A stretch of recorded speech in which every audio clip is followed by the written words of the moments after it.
Tasya Jnananjana Shalakaya Chakshuranmilitam Yena Tasmai Shri Gurave Namaha Shri Chaitanya Manobhishtam Sthapitam Yena Bhutale Swayam Rupa Kadamahyam Dadati Sapadantikam Vandeham Shri Guru Shri Yuta Padakamalam Shri Gurun Vaishnavamscha Shri Rupam Sagrajatam Sahigana Raghunathan Vidanktam Sajiva Sadvaitam Savadutam Parijana Sahitam Krishna Chaitanya Devam Shri Radha Krishna Padan Sahagana Lalita Shri Vishakhan Vitangscha Namo Vishnuparaya Krishna Prishnaya Bhutale Srimati Bhaktivedanta Swaminita Namane Namaste Saraswati Devi Gauravani Prachadine Nirvisesha Shanyavadi Pashatya Deshatarine Namo Mahavadanyaya Krishna Prem Pradayate Krishnaya Krishna Chaitanya Namine Gaurtushe Nama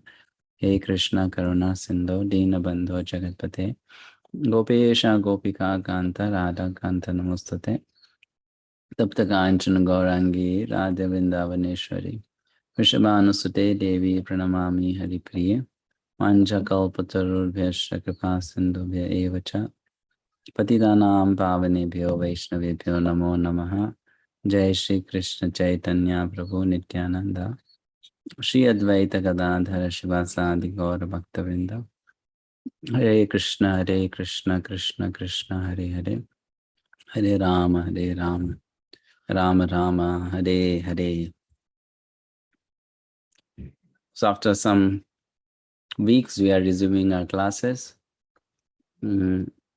We have chapter 11 and 12 remaining in this unit.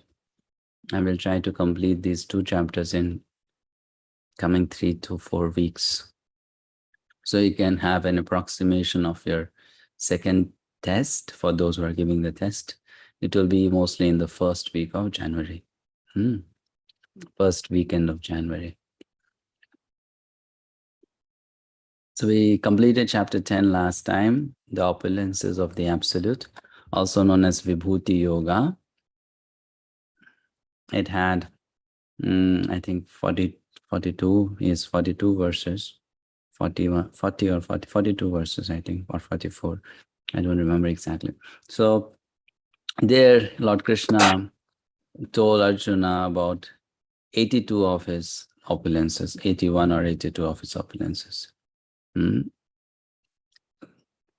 Now, taking forward from there, let's first chant the version for Gita. Namostute Vyasa Vishala Buddhe Fullaravindayata Patra Netre Yena Tvaya Bharata Taila Purnaha Prajvalito Jnanamaya Pradipaha Prapanna Parijataya Stotra Vaitraikapane Jnanamudraya Krishnaya Gitamrita Duhe Namaha. So let's do a quick revision. So which was the first vibhuti that Lord Krishna mentioned to Arjuna in chapter 10? If you know the answer, you raise your hand, or you can put the answer in the chat box. Which was the first vibhuti of so many vibhutis Krishna mentioned? Arjuna, which one was the first to start with? Anyone knows? No? No one remembers? Gudakesha. Gudakesha means what? Gudakesha is the name of... Gudakesha. Gudakesha is the name of Arjuna. What is the vibhuti that Krishna is pointing out? Yes, you are mentioning the right verse, but which vibhuti Krishna is pointing out? Super soul. Very good. Super soul. That's the first vibhuti. He has super soul in every being. That's the first vibhuti or opulence Krishna mentioned. That I'm in all the living entities, sitting in the heart as super soul. Then, which shlokas are called Chatushloki Gita? This is an easy question. 8, 9, 9, 10, 11. Very good. 8, 9, 10, 11. Yes, 8 to 11. And last question, please raise your hand before answering. Are vibhutis and avatars same? Sureka Mataji. No, Prabhuji. Vibhuti is avatar is incarnation of Lord and has powers of Lord given by Lord himself. But Vibhuti is it is a form which we can reconnect with Lord in material world.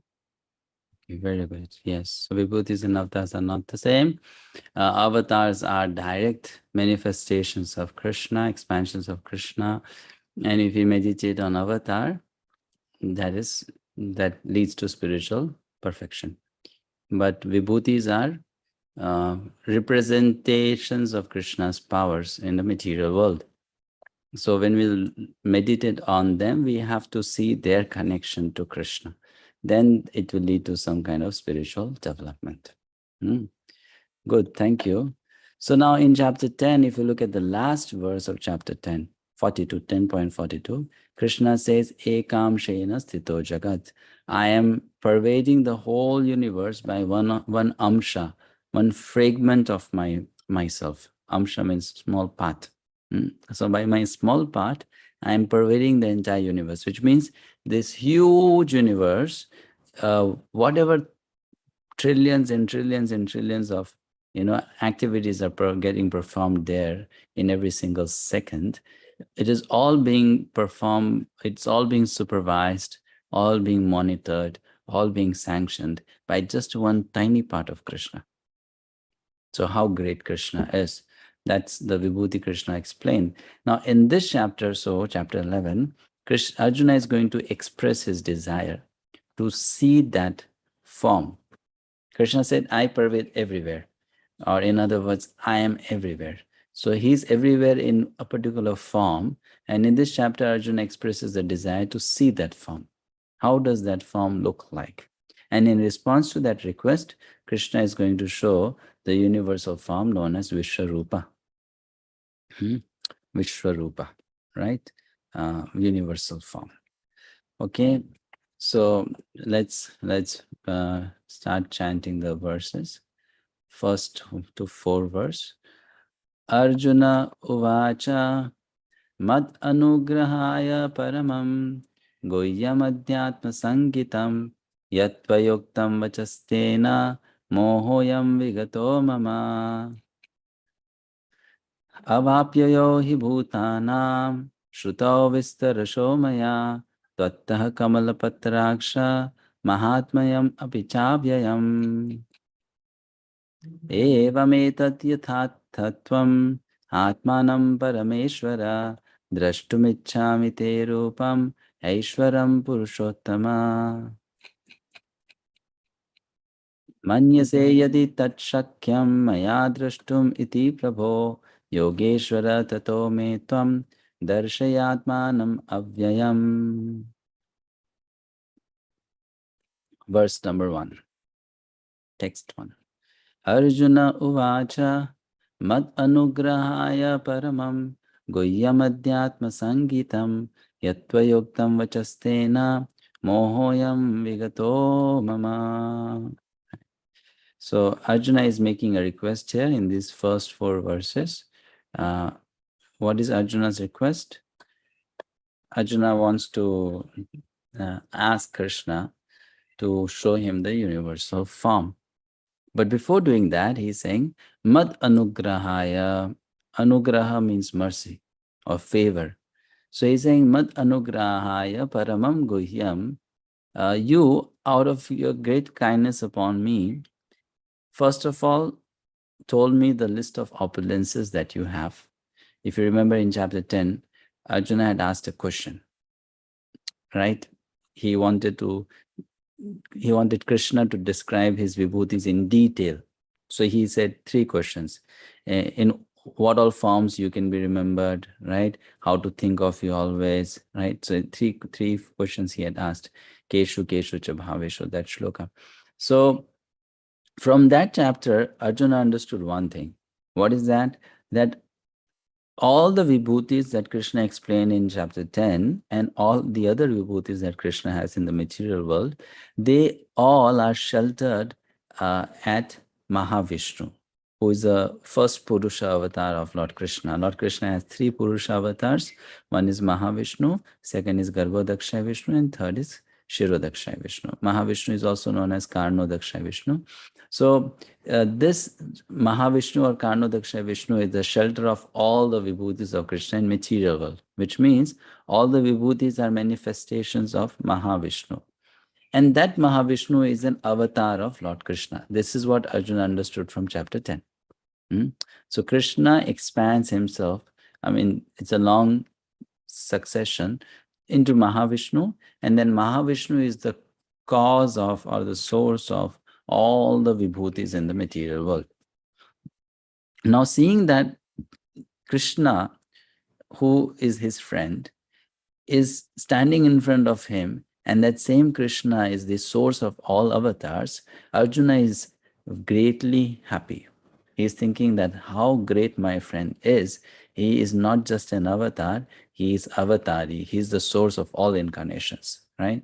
So now he is thanking Krishna that thank you so much that you took time to list out the opulences that you have in the previous chapter.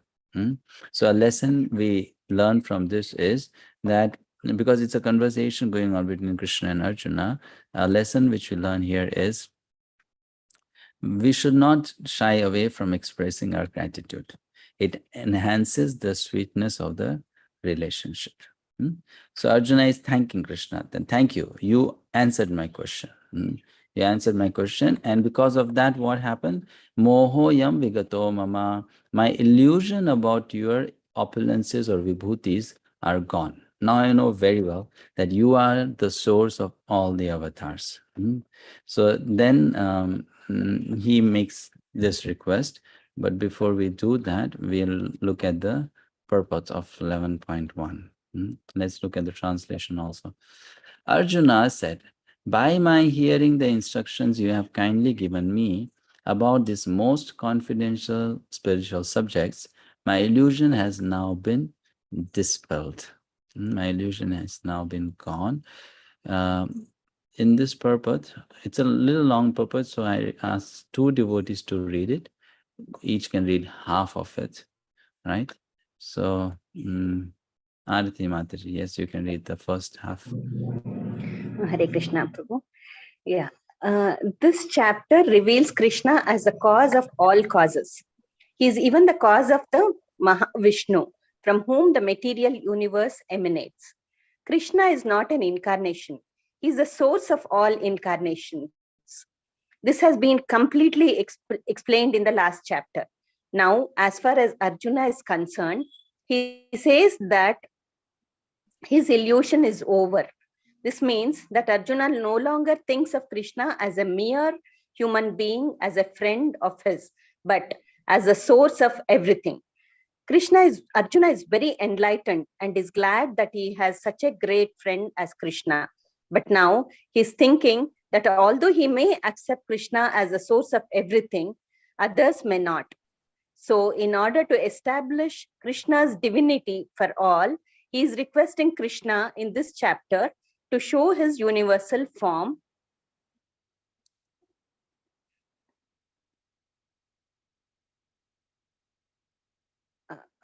Thank you, Mataji. Yes. David Prabhu, can you read the remaining part? It starts from here. Actually, when? Hare Krishna, your grace, please accept my humble obeisances.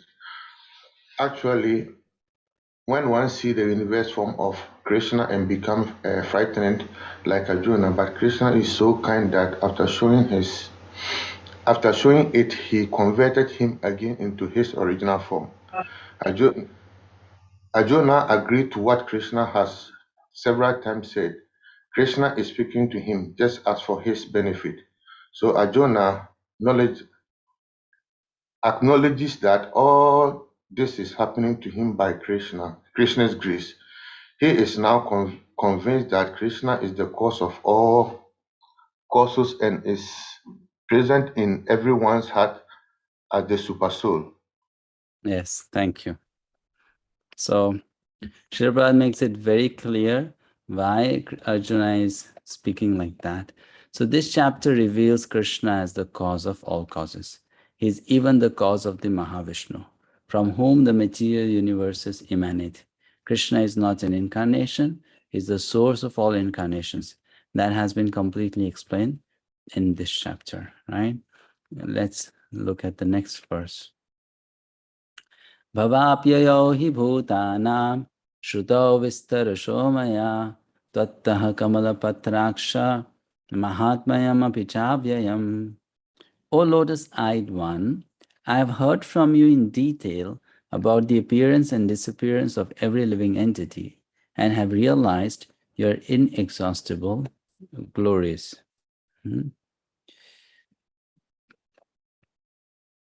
Okay, so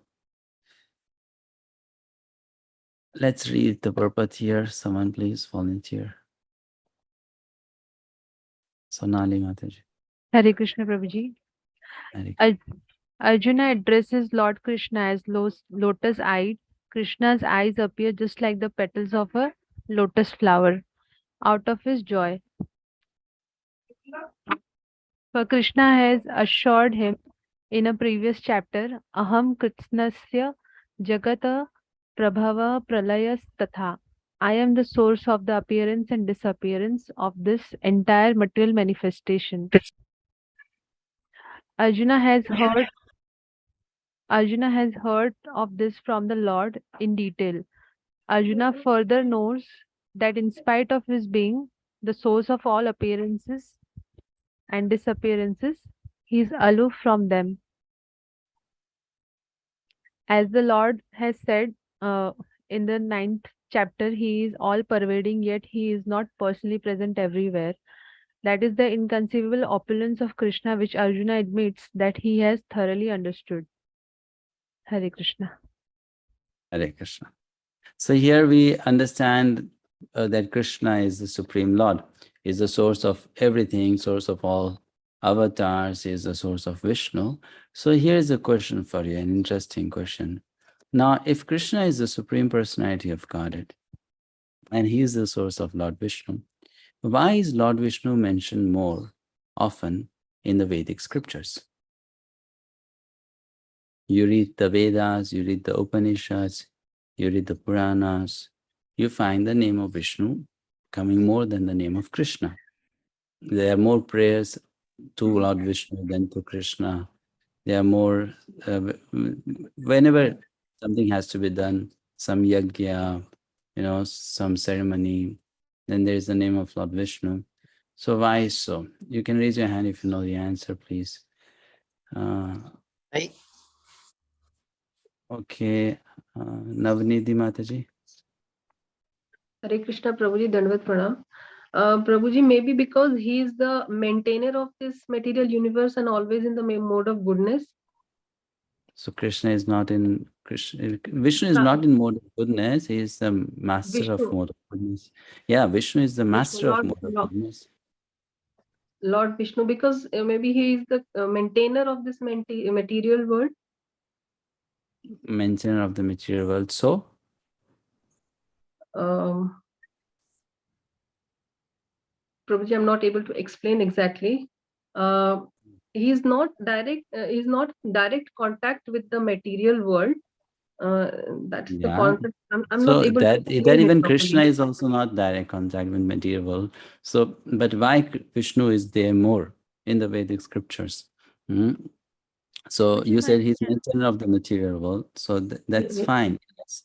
But then what is the relationship of that point to this question? Prabhuji, my camera is not working. May I respond? Yeah, you raise your hand. No, then I can. Prabhuji, my camera is. You can't see me because my camera is not working. Kavita here. Yes. If virtually also there is a raise hand option. Oh, if sure. the camera doesn't work, then if you raise your hand virtually, we come to know. Right? Okay. Yeah. Fine. Yes, Kavita Mataji, try. Prabhuji, in my limited thinking, what I could think of Krishna as the president and Vishnu as the prime minister. So this is how we see, though the head of the state is the president of the country, but most of the works are executed by the prime minister under the law of the president. Okay. So what? Next what? Yes, you did a comparison. Now what is the conclusion?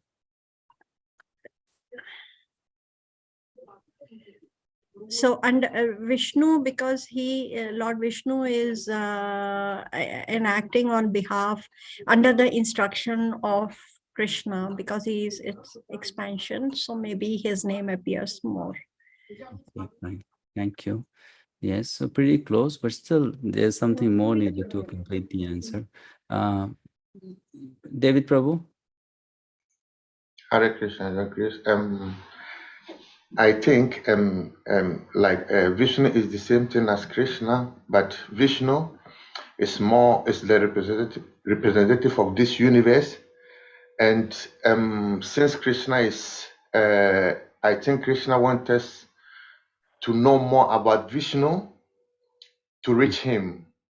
That is my little understanding. Maybe if okay, so your first point is correct, but the second point is not so correct. That Krishna wants us to know Vishnu more so that we can reach Krishna. No, not really. Okay, Mahesh Prabhu? Yes, Guruji, actually, I believe that Vishnu is the official mascot of Bhagavan Shri Krishna. And, it is like when he goes to the office, he becomes Vishnu. Otherwise, he is Bhagavan Krishna. Yeah, okay. So then what next? Okay, let's say you compare the world to office. So what next? What is the final conclusion? That is why I come to that.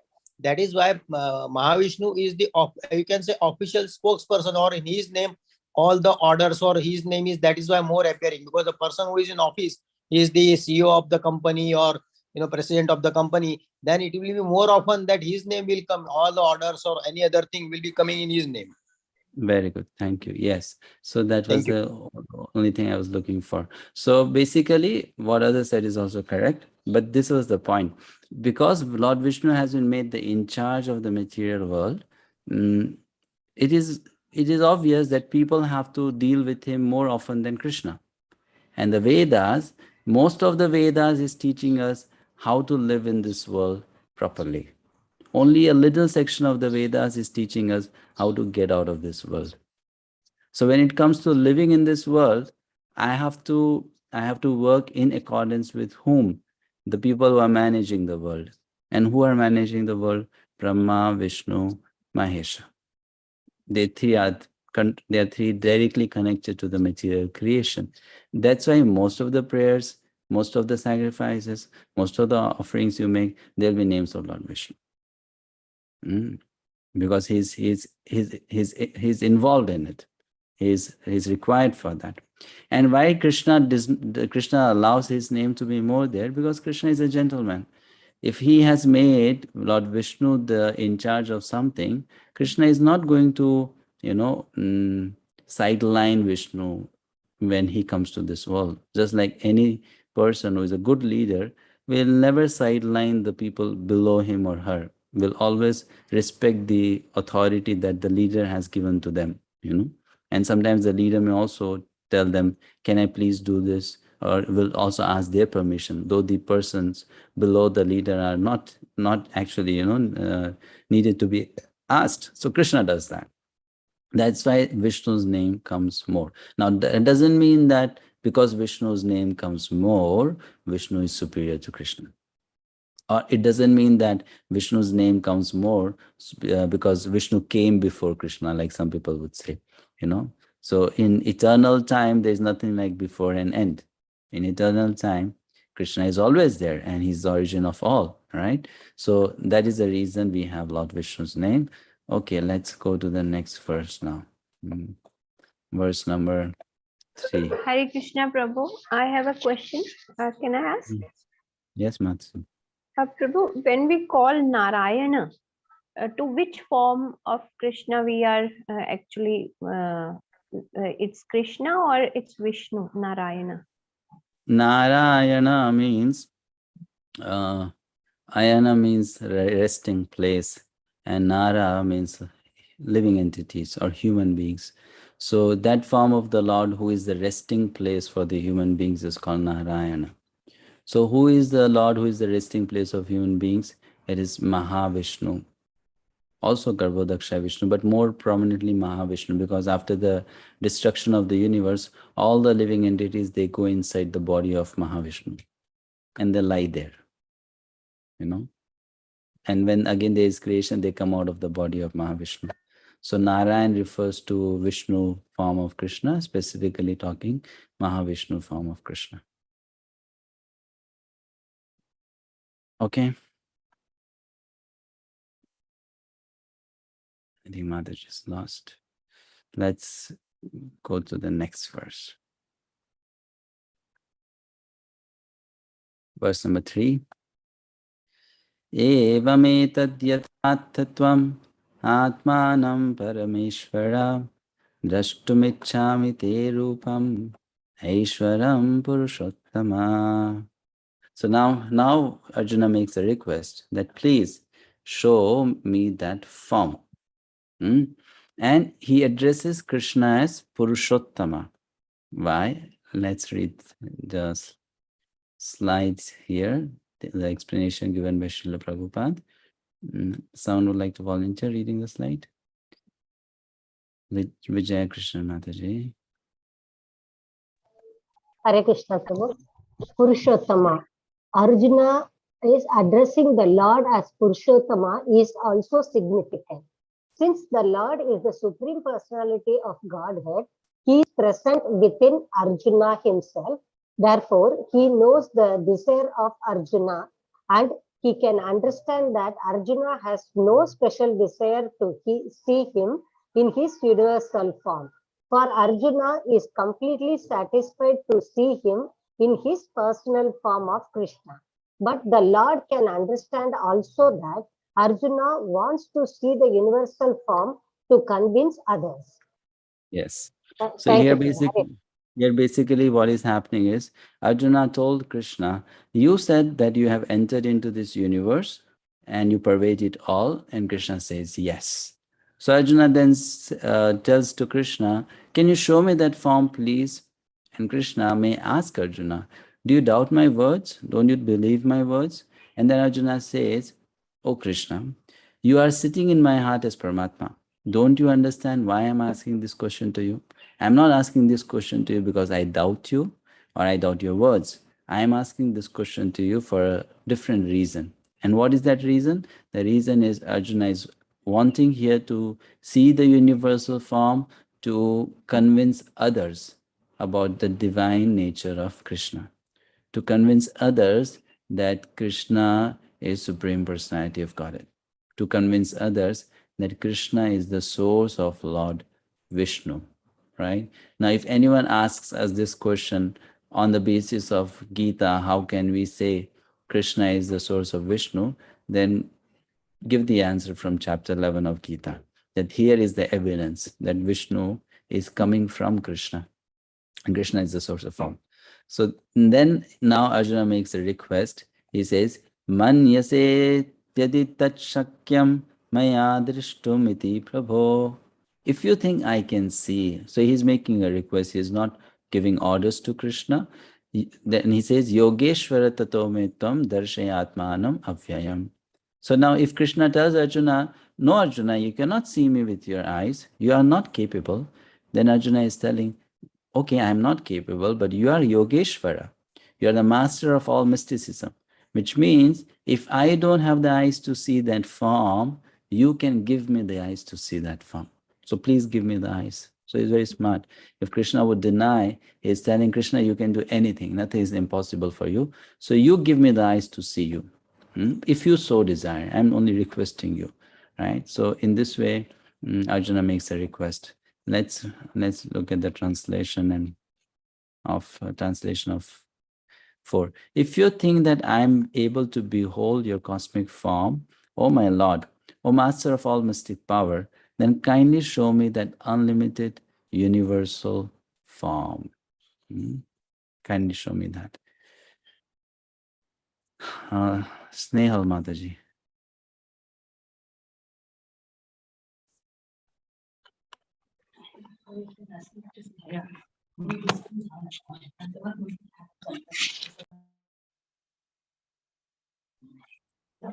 Purport. It is said that one can neither see, hear, understand, nor perceive the Supreme Lord, Krishna, by the material senses, but if one is engaged in loving transcendental service to the Lord from the beginning, then one can see the Lord by revelation. Every living entity is only a spiritual spark. Therefore, it is not possible to see or to understand the Supreme Lord. Arjuna, as a devotee, does not depend on his speculative strength. Rather, he admits his limitations as a living entity and acknowledges Krishna's inestimable position. Arjuna could understand that for a living entity, it is not possible to understand the unlimited infinity. If the infinity reveals himself, then it is possible to understand the nature of the infinity by the grace of the infinity. The word Yogeshwara is also very significant here because the Lord has inconceivable power. If he likes, he can reveal himself by his grace, although he is unlimited.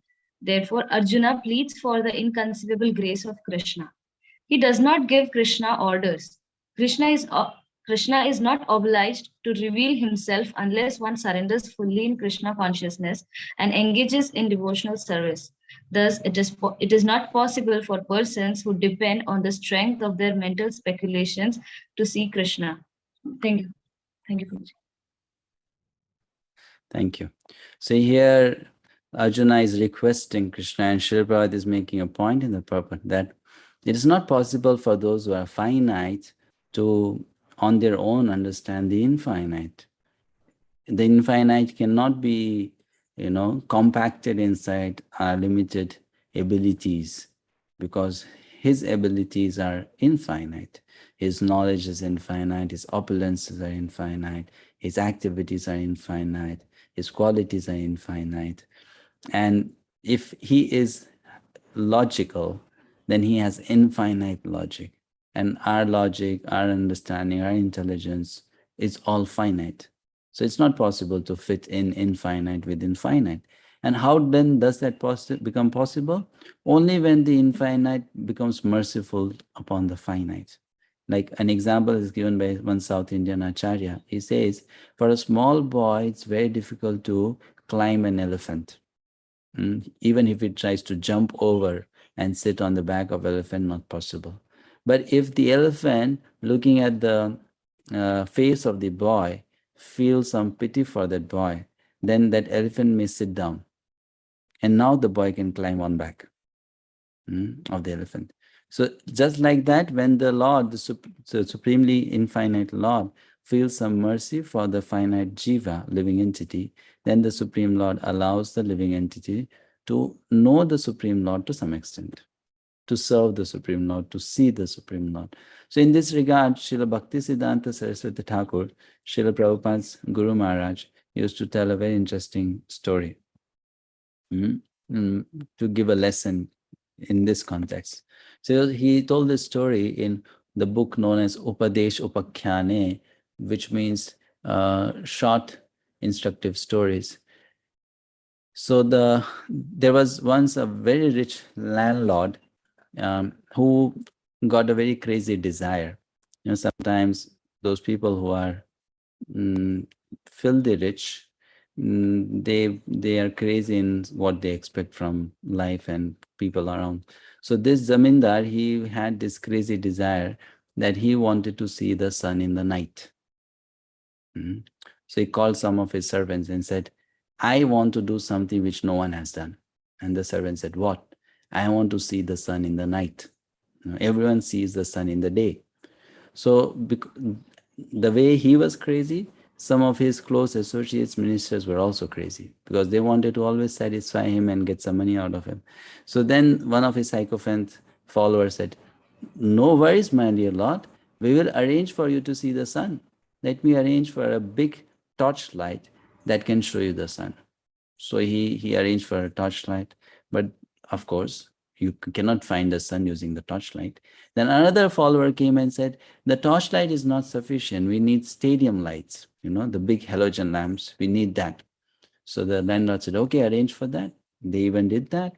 No, that was not sufficient.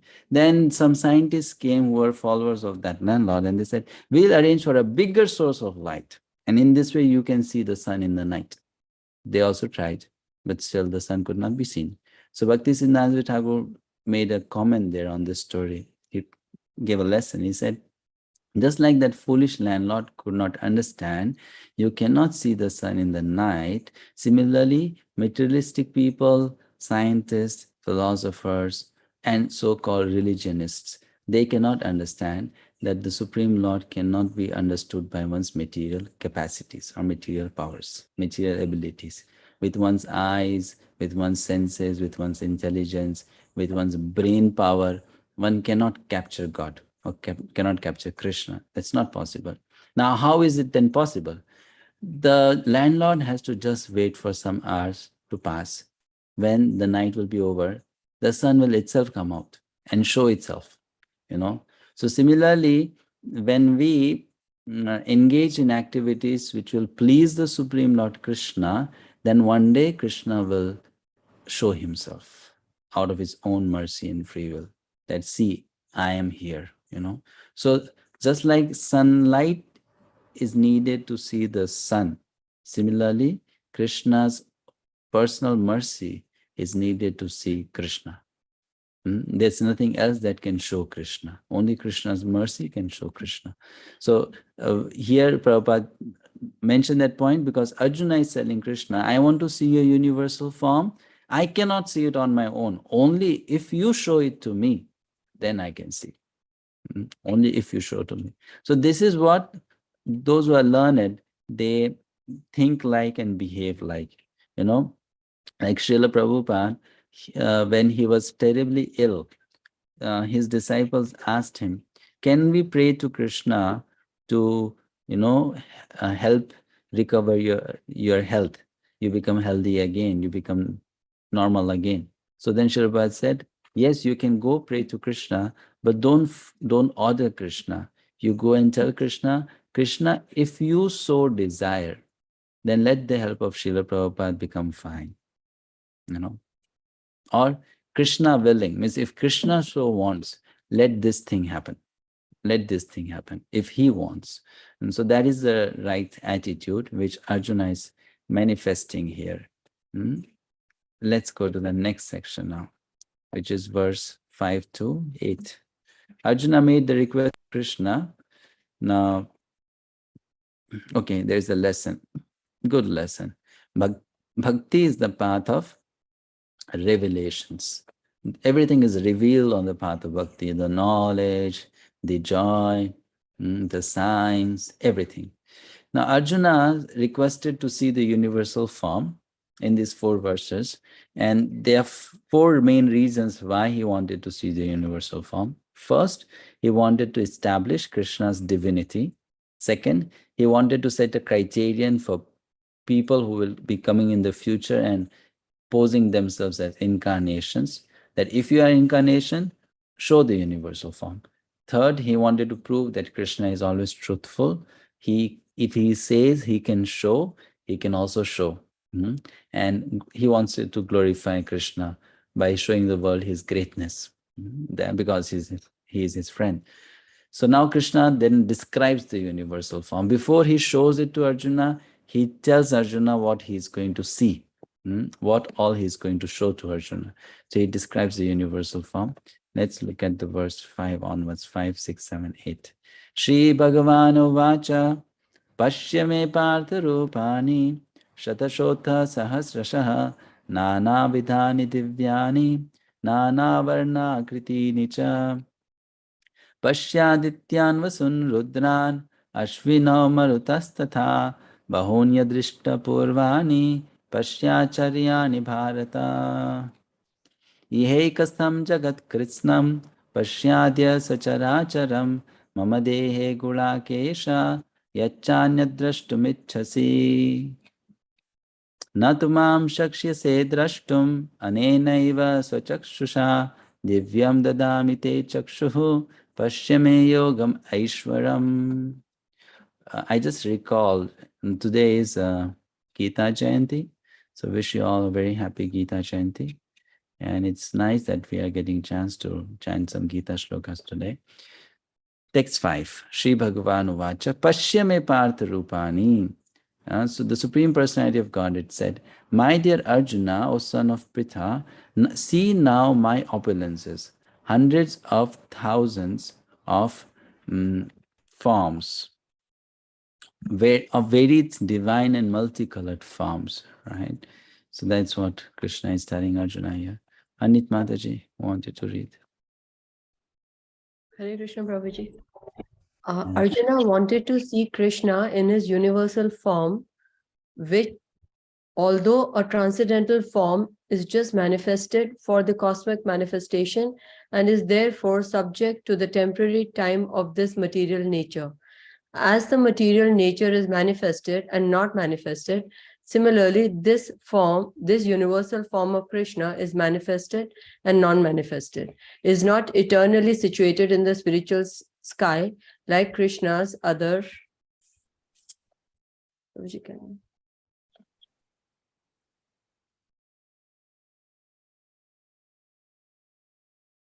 forms. As far as a devotee is concerned, he is not eager to see the universal form, but because Arjuna wanted to see Krishna in this way, Krishna reveals this form.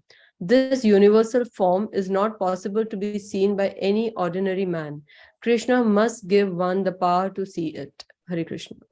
Hare Krishna. So why is a devotee not eager to see this form? Here it's written in the purport. As far as the devotee is concerned, he is not eager to see the universal form. Why? Arjuna is not wanting to see, we know why, because Arjuna wants here to just see it for others' sake. But why is that a devotee doesn't want to see this form? Anit Mataji. Prabhuji, because devotee always associates with the personal form of Krishna and always does bhakti for the personal form of Krishna. This is also form personal only, no? This is also a form. Form means personal. Because Krishna, in the form of Krishna, it is permanent. This is not, this is temporary. Okay, fine. Yes. So because this is a temporary form, it's not a permanent form. So it can be any form of Krishna, not just Krishna, but any permanent form of Krishna. So a devotee is only interested in those permanent forms, not in this temporary form. That's one reason. Any other reason? Surekha Mataji. Prabhuji, because devotees cannot relish those 5 rasas with this Vishwarupa form. They can relish those rasas with Krishna's 2-handed form. Very okay. They can relish those rasas with Krishna's any eternal form, not just 2-handed form, but any eternal form. Yes. So that is also correct point. Good. Arti Mataji. Hare Krishna. Hare Krishna Prabhu. Yeah, I mean, exactly the same thing. I mean, you can relate with the form of Krishna rather than universal form in a much better way is what I feel as a devotee. Correct. Thank you. Okay, Neha Mataji, you mentioned something. Prabhuji, the devotee is more devoted or worships the sweetness of Krishna rather than his greatness. Very good. Yes. So devotees are more interested in Krishna's sweetness than Krishna's Aishwarya. This is the form of Aishwarya, only opulence. That also material opulence, not spiritual opulence. So the devotees are not interested in that. So devotees are more interested in Krishna's permanent forms, eternal forms. Yes. All right. So here in this form, universal form, Krishna is going to show 4 things to Arjuna. Means these are the 4, you can say, aspects of the universal form. When you see the universal form, you see these 4 things. What are they? You see the form as, first, the total of all the devatas. So in that universal form, one will see all the devatas, first. Second, one will see in this universal form the creator with 1,000 heads. You know, that is another aspect of it. Third, In this universal form, one will see the Antaryami or super soul of material nature. And fourth, in this universal form, one will see Kal or the time factor of Krishna. Four things that Krishna will show to Arjuna. Now, it's your exercise, which I'm not going to answer today. When we read the universal form description, you have to identify which verse corresponds to which one of these four. Which verse corresponds to which one of these four? The total of all the Devtas, the creator with 1,000 heads, the Antaryami, Super Soul, and Kala. And some verses can correspond with even more than one of these aspects, you know. So you have to identify which verse goes for which aspect. Which of these aspects is explained in which verse? I think yes. So that's the exercise. So you can, while we read these shlokas, you can, in your notebook separately mention. Okay, let's look at the next verse. So Krishna is now describing again. Pashyadityan vasun rudran ashvino marutastatha bahunayadrishta purvani pashyasharyani bharata. O best of the Bharatas, see here the different manifestations of Adityas, Vasus, Rudras, Ashwini Kumaras, and all the other demigods. Behold on the many wonderful things which no one has ever seen or heard of before. No one has seen before, no one has heard before, right? Something which Krishna is going to show to Arjuna only. Next verse. Ihekasthang jagat krishnam pashyadya sacharacharam mama dehe gulakesha yachanya-drashtumichhasi. O Arjuna, whatever you wish to see, behold at once in this body of mine. If Krishna comes and gives you this benediction, whatever you wish to see, then what would you like to see? So here he says to Arjuna, whatever you wish to see, I'll show to you. This universal form can show you whatever you now desire to see and whatever you may want to see in the future. Right? Everyone wants to see the future. That's why people go to astrologers. Right? Everyone wants to know, what is my future? Is it bright or is it dark? Right? What will happen? So everything, moving and non-moving, is here completely in one place. So basically, Krishna is telling Arjuna, even what you cannot see by roaming around the universe for thousands of years, I can show you at this one place, at this one moment, or in this one moment, at this time itself. So basically, the whole sky would turn into, you can say, a screen, a three-dimensional screen.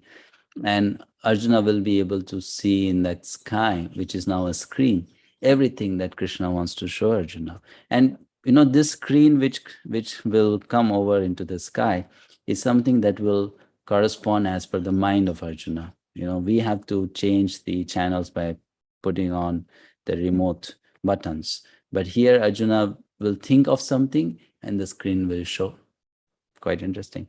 So whatever he wants to say, the screen will show. Because the screen is conscious. It's conscious of Arjuna's mind. And wherever he turns around, whether it's left, right, top, bottom, back, front, he will see something from the universal form. Right? So, which is very interesting. Krishna never gave this kind of power to anyone before, and now he's giving it to Arjuna. And no one saw this before. There's this pastime of Krishna going to the court of Dhritarashtra as a messenger of Yudhishthira Maharaj for settling the matter. Let's not fight. Let us have a peaceful settlement. So at that time, Duryodhana was not eager to listen to Krishna's proposal. And Duryodhana had made a very crooked plan to tie up Krishna with some ropes and send Krishna to Patal. So he had devised some plan like that. But Krishna is very smart. So Krishna, he fooled Duryodhana. And at that time, to show Duryodhana his powers, Krishna manifested the universal form, which is so huge and so vast that Duryodhana was perplexed. Now, how to tie this personality with ropes? Our ropes won't be sufficient. This personality is like touching the sky, and you don't know where it starts, where it ends. So at that time, everyone was afraid, but Duryodhana was thinking, Krishna is a big magician. He's doing some magic here. He's showing some Maya Shakti here, but he's not God. He cannot be God. So Krishna did show universal form to Duryodhana, but that was incomplete. There are many things that Krishna did not show in that universal form. He only showed the big form. So you can say basically he showed the Virata Rupa, but he did not show the Vishwa Rupa, the huge universal form, right? And here in Arjuna's case, he's saying, I'll show you that universal form. I'll show you that universal form. Okay, so there's an interesting purport here. 10.7. Kavita Mataji, read please. Hare Krishna Prabhuji. No one can see the entire universe while sitting in one place. Even the most advanced scientist cannot see what is going on in other parts of the universe. But a devotee like Arjuna can see everything that exists in any part of the universe. Krishna gives him the power to see anything he wants to see, past, present, and future. Thus, by the mercy of Krishna, Arjuna is able to see everything. Hare Krishna. Yes. So by Krishna's mercy, something which is very difficult becomes so easily possible. Now the war is going on between Russia and Ukraine. So, yesterday in the morning when I was having flight to come to Mauritius, in the airport, they had put a big screen on which they were showing the news. And because the screen was right in front of me, I had to, sometimes look at the screen.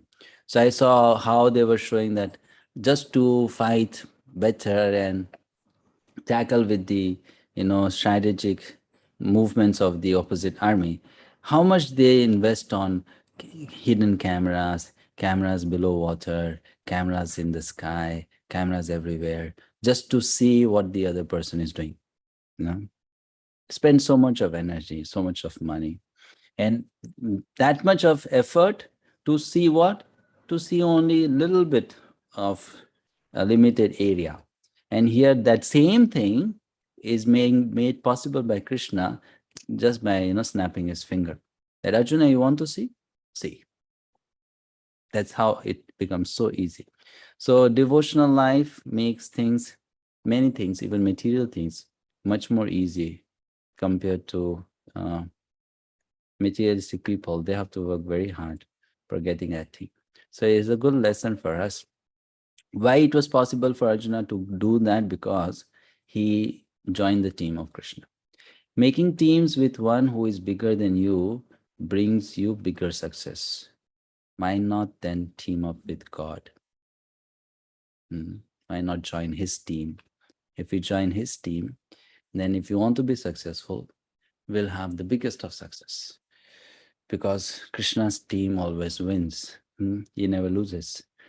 So if you join his team, you also win, right? And that's what Arjuna is doing here. He has joined Krishna's team, and that's why he is getting to see everything which Duryodhana is not getting to see. Duryodhana is not getting to see the future, but Arjuna will now get to see the future. What's going to happen in the battle? So verse number 8, Krishna tells Arjuna, Na tumam shakyase drashtum anenaiva swachakshusha divyam dadami te chakshuhu pashyame yogameishwaram. The translation is 8. But you cannot see me with your present eyes.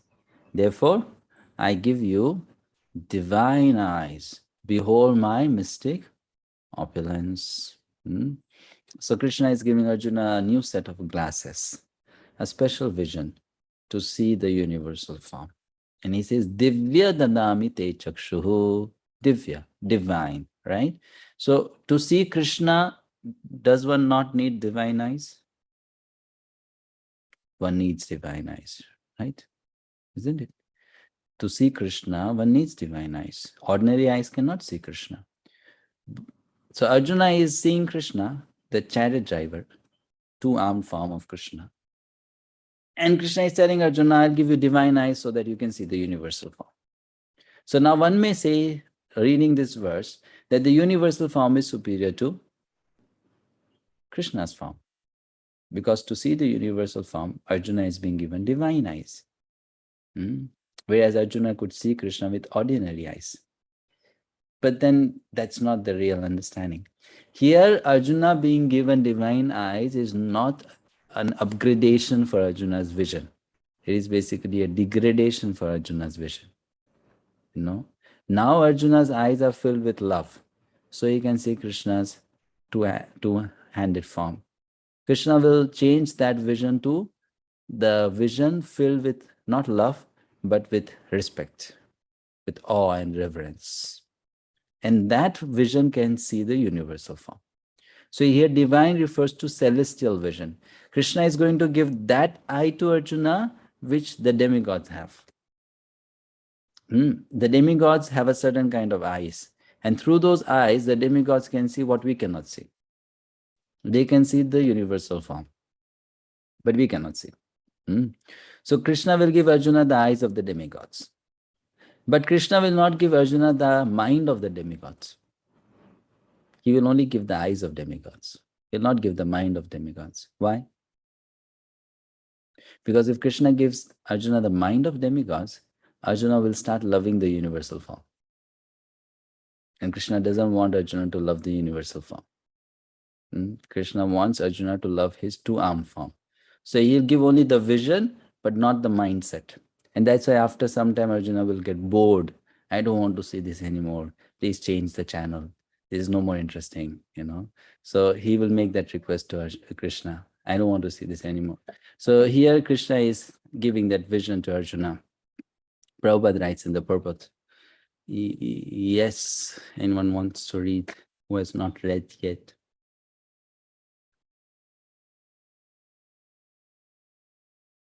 Guru Mayu Prabhu. Hare Krishna Prabhuji, Dandavat Pranam. A pure devotee does not like to see Krishna in any form except his form with two hands. A devotee must see his universal form by his grace, not with the mind, but with spiritual eyes. To see the universal form of Krishna, Arjuna is told not to change his mind, but his vision. The universal form of Krishna is not very important. That will be clear in the verses. Yet because Arjuna wanted to see it, the Lord gives him the particular vision required to see that universal form. Devotees who are correctly situated in a transcendental relationship with Krishna are attracted by loving features, not by a godless display of opulences. The playmates of Krishna, the friends of Krishna, and the parents of Krishna never want Krishna to show his opulences. They are so immersed in pure love that they do not even know that Krishna is the Supreme Personality of Godhead. In their loving exchanges, they forget that Krishna is the Supreme Lord. In the Srimad Bhagavatam, it is stated that the boys who play with Krishna are all highly pious souls, and after many, many births, they are able to play with Krishna. Such boys do not know that Krishna is the Supreme Personality of Godhead. They take him as a personal friend. The Supreme Person is considered as the impersonal Brahman by great sages, as the Supreme Personality of Godhead by the devotees, and as a product of material nature by ordinary men. The fact is that the devotee is not concerned to see the Vishwarupa, the universal form, but Arjuna wanted to see it to substantiate Krishna's statement so that in the future, people could understand that Krishna not only theoretically or philosophically presented himself as a supreme, but actually presented himself as such to Arjuna. Arjuna must confirm this because Arjuna is the beginning of Parampara system. Those who are actually interested to understand the Supreme Personality of Godhead, Krishna, and who follow in the footsteps of Arjuna should understand that Krishna not only theoretically presented himself as the Supreme, but actually revealed himself as the Supreme. The Lord gave Arjuna the necessary power to see his universal form, because he knew that Arjuna did not particularly want to see it, as we have already explained. Hare Krishna. Hare Krishna. Okay, we give you a break. Let's meet after break.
Hare Krishna. Welcome back.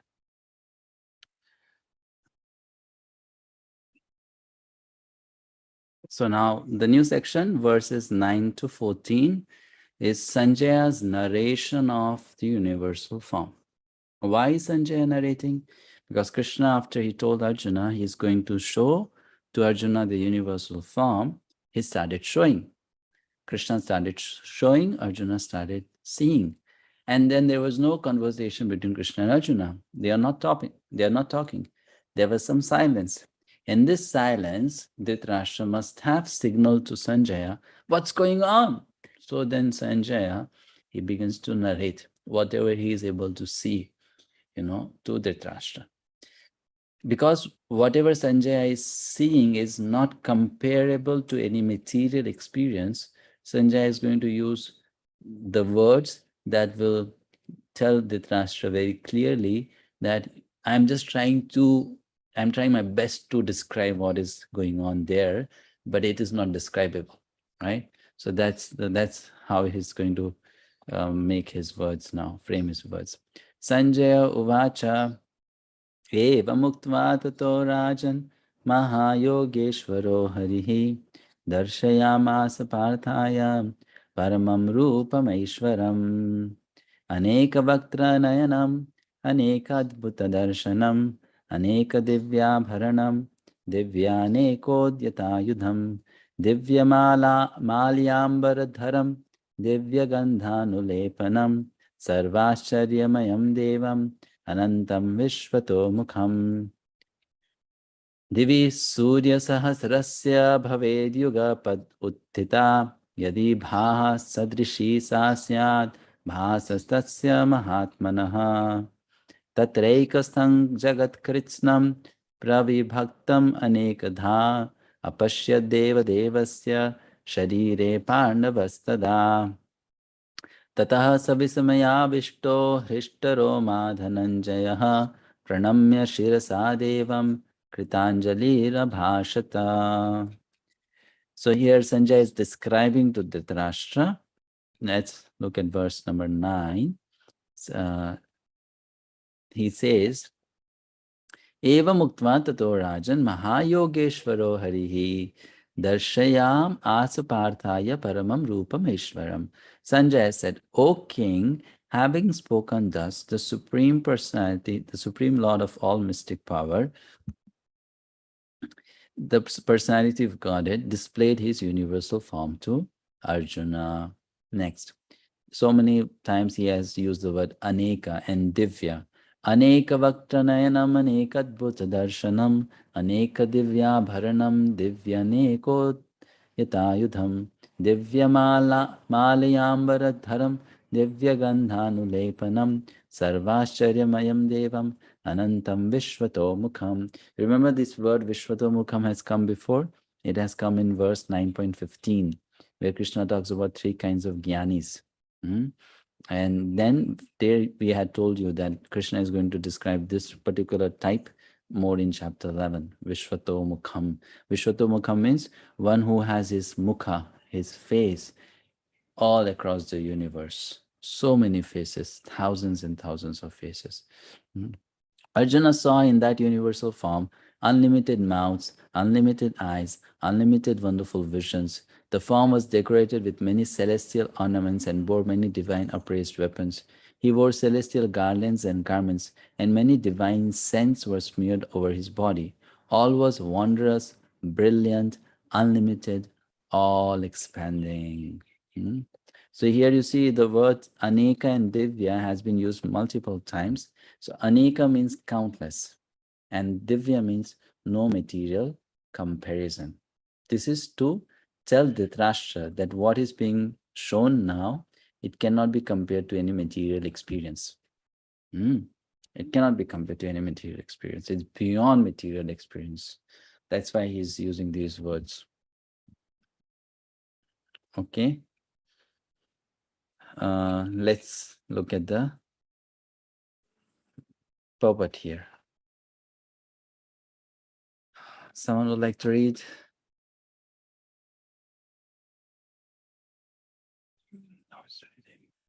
Paramita. Hare Krishna.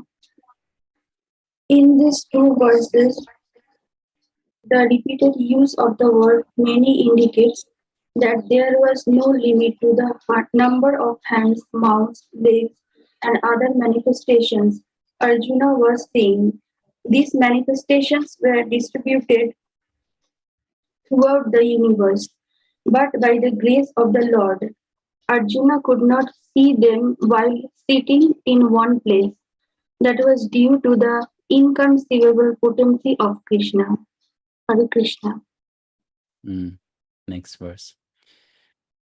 Divi Surya Sahasrasya Vavedyuga Padat Uttita Yadhi Bhasadrishi Sasyad Bhasastasya Mahatmanaha.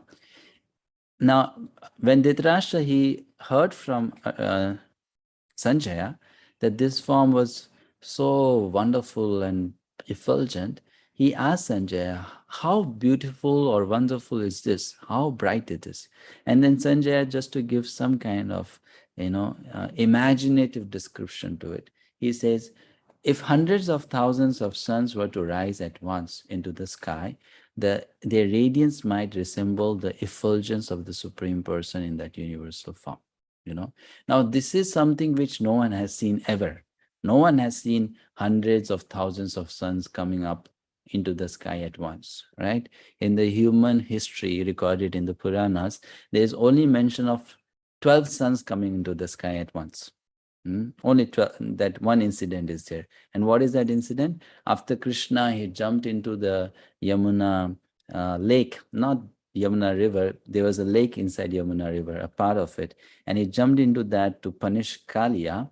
So he had a tough fight with Kaliya. Later on, he danced on the hoods of Kaliya. He punished Kaliya and sent Kaliya away from there, And Kaliya was told by Krishna that if you again come back into this river, or if you again come back to Vrindavan, or while going out of this place called Vrindavan, if you turn back and you look back, immediately you'll become a stone. So Kaliya, he left from there And then he did the mistake of looking back, and then he became a stone. And you can still find that stone in Vrindavan. There's a place there. So you can still find that Kaliya in the form of stone there. So, Krishna, after he subdued Kaliya, you all know, if we spend too much of time in water, then our skin becomes too moist, and there is, what do you call it? There's a word, English word for that, so Wrinkles. yeah, kind of wrinkles, yes. So there are wrinkles on the skin, and it becomes a little whitish. So Krishna, he wanted now to dry his body. So immediately he climbed onto a hill, the same hill where Radha Madan Mohan Mandir is there now in Vrindavan. So he climbed onto that hill. And when he climbed onto that hill, instead of one sun, 12 suns arose at the same time to dry the body of Krishna. So that place is called Dwadash Aditya Tila, 12 suns rising at the same time. So that is mentioned. But there is nowhere it's mentioned that hundreds of thousands of suns have come. But Sanjaya, just to describe what is not describable, he is speaking like that.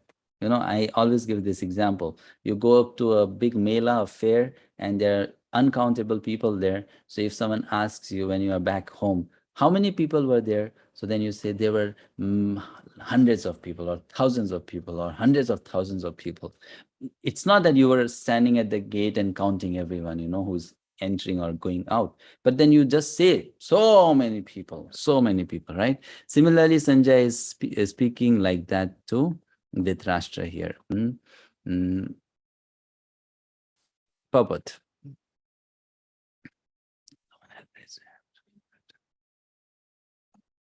Sureka Mataji.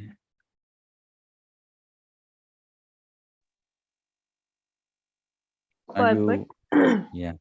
What Arjuna saw was indescribable, yet Sanjaya is trying to give a mental picture of that great revelation of Dhritarashtra to Dhritarashtra. Neither Sanjay nor Dhritarashtra was present, but Sanjay, by the grace of Vyasa, could see whatever happened. Thus, he now compares the situation, as far as it can be understood, to an imaginable phenomena. Haribol. Yes, imaginable phenomena.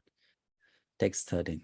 Tatraikastham jagat kritsnam pravibhaktam anekatha apashya devasya sharire pandavastada. At that time, Arjuna could see in the universal form of the Lord the unlimited expansions of the universe situated in one place, although divided into many, many thousands. Purport. Sanjay Prabhu.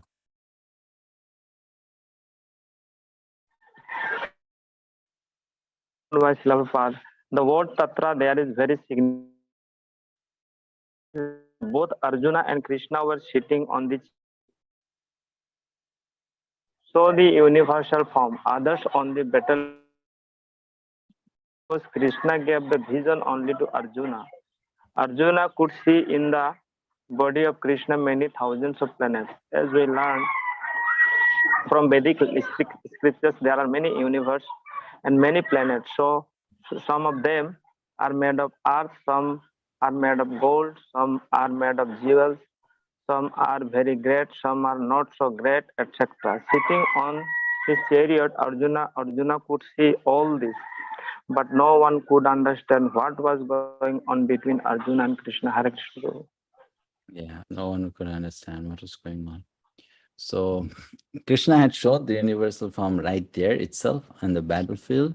He did not take Arjuna to some private space to show him the universal form. And he also did not stop time. Everything was functioning as normal and natural. But then some could see, some could not see. Some had access to that vision, some did not. Who had access to that vision? The demigods could see, great sages could see, Arjuna could see, devotees like Bhishma could see. So they had access to it. Text 14.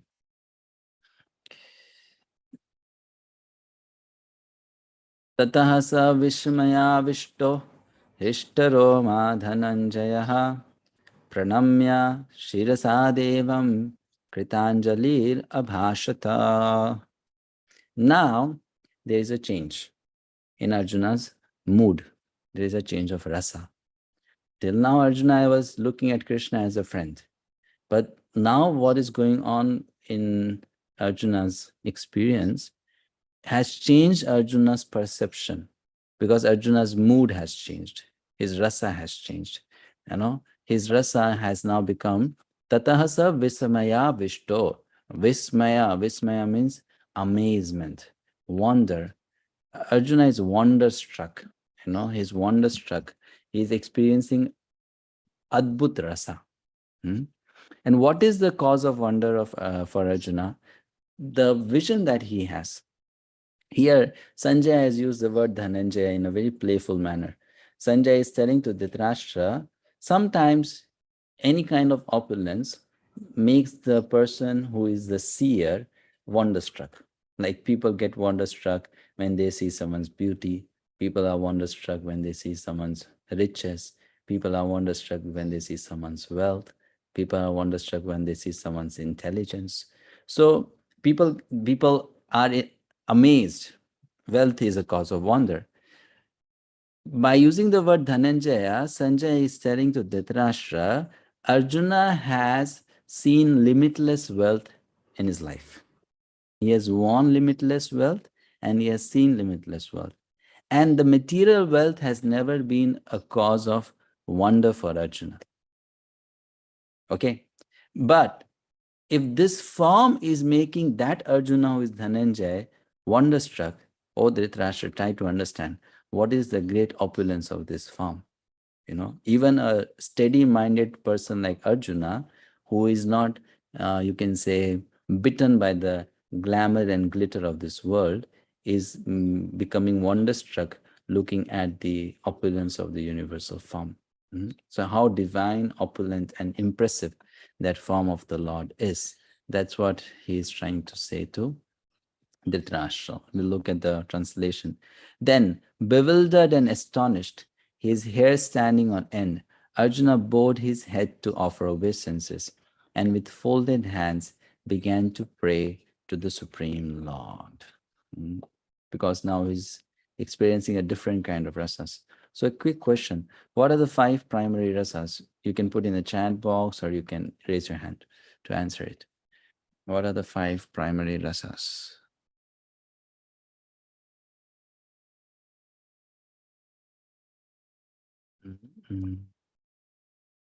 Okay, Vatsalya, Madhurya, Dasya, Sakhya. Okay. And there's one more, Shanta. Very good. So Shanta first, second Dasya, third Sakhya, fourth Vatsalya, fifth Madhurya. Passive servitorship, friendship, parenthood, conjugal love. That is 5 primary rasas. Apart from those 5 primary rasas, there are 7 secondary rasas, which are wonder, chivalry, humor, compassion, fury, fear, dread. Adbhuta, virya, hasya, karuna, krodha, bhaya, vibhatsa. 7. Those 5 plus this 7 are the foundational rasas for any relationship. Any relationship has these 7 plus 5, 12 experiences, So Arjuna's primary rasa is friendship. Now within that primary rasa of friendship, he is experiencing a secondary rasa of wonder, amazement. And the secondary rasa is becoming more dominant than primary rasa. I'm just touching on this topic here. We are not discussing this in detail because this is a subject of our 4th book that we'll study, known as Nectar of Devotion, right? And we'll be studying just a part of it.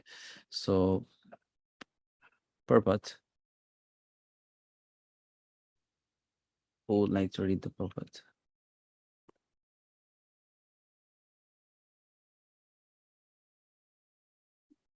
Sonali Mataji. Hare Krishna. Once the divine vision is revealed, the relationship between Krishna and Arjuna changes immediately. Before, Krishna and Arjuna had a relationship based on friendship. But here, after the revelation, Arjuna is offering obeisances with great respect, and with folded hands he is praying to Krishna. He is praising the universal form. Thus, Arjuna's relationship becomes one of wonder rather than friendship. Great devotees see Krishna as the reservoir of all relationships. Prabhuji, can you take it up?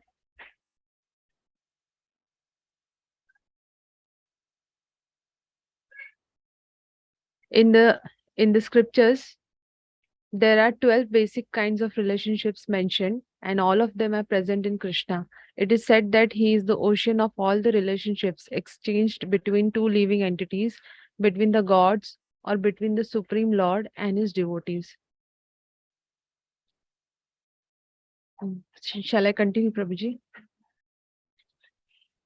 Okay. Here, Arjuna was inspired by the relationship of wonder. And in that wonder, although he was by nature very sober, calm, and quiet, he became ecstatic. His hair stood up, and he began to offer his obeisances unto the Supreme Lord with folded hands. He was not, of course, afraid. He was affected by the wonders of the Supreme Lord. The immediate context is wonder.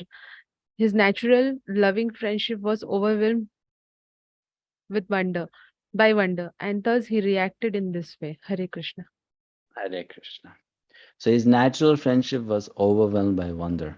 Means the friendship rasa was not lost, it was just kind of covered by this new rasa of wonder, So the basic rasa of friendship is still there. That's known as Thai Bhav, but we'll discuss more in Nectar of Devotion. So we'll stop here. Any questions or comments from today's class?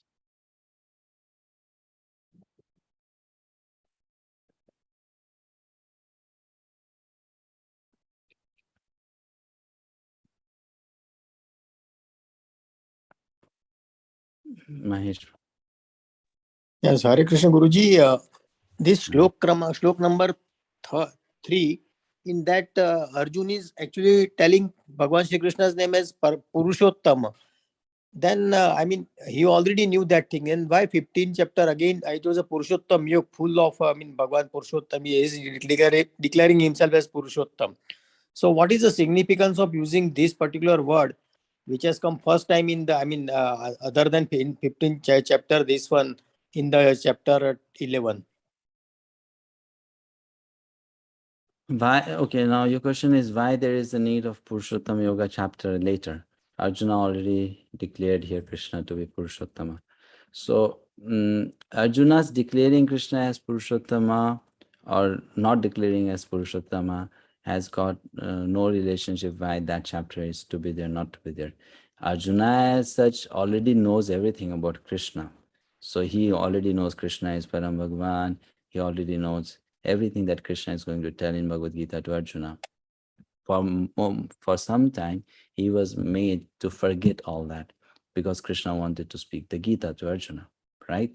So yes, Arjuna already knowing it is not a reason that Krishna should not be speaking about it in detail. No, I didn't want to tell that, actually. I wanted to tell that, he was already declared it. So, okay, So yeah, correct. He is just declaring the name of Krishna as Purushottama, but then there's no step-by-step explanation to that term. But in chapter 15, Krishna is going to explain step-by-step. In verse, Krishna is going to talk about in verse, I think 16, 17, 18, known as Vedanta Sar. He's going to explain step-by-step how is the Purushottama. Right. So if you look at the Vedic scriptures, sometimes any great person is also called by the title Purushottama. Purushottama means a great person. Supreme, yes. So it's kind of a respectable address made to any person. You are Purushottama. You are the best. But then that can also be spoken in a social conventional manner, right? It can also be shown, it can also be spoken in a relative manner that amongst all these people in this group, you are the best. But when Krishna talks about that in chapter 15, then he is telling that in absolute sense, I am Purushottama. Right? Absolutely he is Purushottama. So that's why that chapter is here. Thank you, Guruji. Thank you. Sureka Mataji. Hare Krishna, Prabhuji. Prabhuji, can you please explain it again that how, when, because it's a common problem when we say that Krishna is the source of Purushavataras, so people generally argument. You explained it, but I missed it actually. Can you explain it again? Explain what I did not understand. That Krishna is the origin of Purushavatarans. Okay, that is given there as a verse here in Bhagavad-gita and in other scriptures also. In Brahma Samhita also it is mentioned Krishna is the source of Purusha avatars. So we'll come to know that later in this chapter, that how because the Krishna is the original source, the four-armed Vishnu form comes out of Krishna. And the universal form also comes out of Krishna. It is explained later in this chapter. So then it's very easy to derive that, yes, that Krishna's form is the most supreme form. In Krishna's own words, he's going to talk. No, nowhere else you find in any scripture. Of course, in Brahma Samhita, Lord Brahma mentions about it. But in other scripture where Krishna gives a comparative analysis of his different forms. But in chapter 11, you find that. You'll find comparative analysis of Vishwarupa, Vishnu-rupa, and Krishna-rupa. Vishwarupa means universal form, Vishnu-rupa means four-armed form, Krishna-rupa means two-armed form. And Krishna gives that comparative analysis. So on that basis, it becomes very easy to conclude. Now, that's on the basis of comparative analysis. Another is direct statement of scripture. Then take verses from Brahma Samhita. Brahma Samhita very simply quotes in the words of Lord Brahma that Krishna is the source of all. And then that's why he's the source of Karanodakshaya Vishnu, is the source of Garbhodakshaya Vishnu, is the source of Kirodakshaya Vishnu. Is the source of all. So we have to look at the audience, on what basis the audience is not understanding. If the audience is ready to accept the statements of the scriptures, then you just mention the statements of the scriptures and they'll be satisfied. If they want to understand on the basis of logic, then you explain on the basis of comparison of the different shlokas. And if still they don't want to accept, then you leave them alone. Yes, Prabhuji, okay. Okay, Bhakti Mataji. Hare Krishna, Prabhuji. Prabhuji, where else was Vishwarup Darshan shown, and to whom else? Like other than Duryodhan or Yashoda when Krishna? Yeah, that's all. That's all. Yashoda and Duryodhana. But that was also not complete. Not as much as what Krishna showed to Arjuna. Okay, thank you. Usha Mataji. Hare Krishna, Prabhuji. Dandavat Pranam. Prabhuji, I'm a little confused regarding this Virat Rupa and Vishwarupa of Lord Krishna. Like Virat Rupa was shown to, in other literature you find it was shown even to Arjuna and as well as Duryodhan. But again, is it on the battlefield that Arjuna is seeing the Vishwarupa? Does he see two Rupas, Virat and Vishwa? I'm not able to understand this. The meaning of the word Virat is great. Okay, the great form. Virat means big, huge. So that is, because the Vishwarupa is also great, it can also be called Virat. If Krishna, he suddenly expands himself in a form that is touching the sky, that form can also be called Virat. So Virat basically means a great form. It can mean any form of Krishna or any form of any avatar of Krishna. Like Lord Krishna in the form of Trivikrama, he covered the entire universe in 2 steps. So that form can also be called Virata Rupa. Okay. So, but when you say Vishwarupa, then it is very specific what all it has. So those 4 aspects, it should cover all those 4 aspects. Basically, you should be able to see the entire universe in that form. That's called Vishwarupa. Right? So what he showed to Duryodhana was a Virat Rup, means it was a great form. And it was a tiny part of Vishwarupa. Okay. It was not the complete Vishwarupa. I got it, Prabhuji. Yeah. Hare Krishna. Hare Krishna. Thank you, Prabhuji. Thank you. Okay, thank you. Anyone else?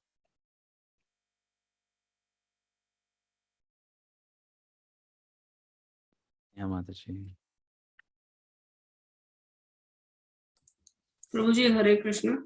Prabhuji, among the divine opulences, consciousness among living beings is an outstanding member of a group or was a relationship?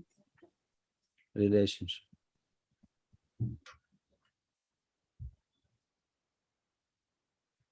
Okay, Prabhuji. It's a relationship. Okay. Okay. Thank you. Hare Krishna. See you tomorrow, 10 a.m. India time.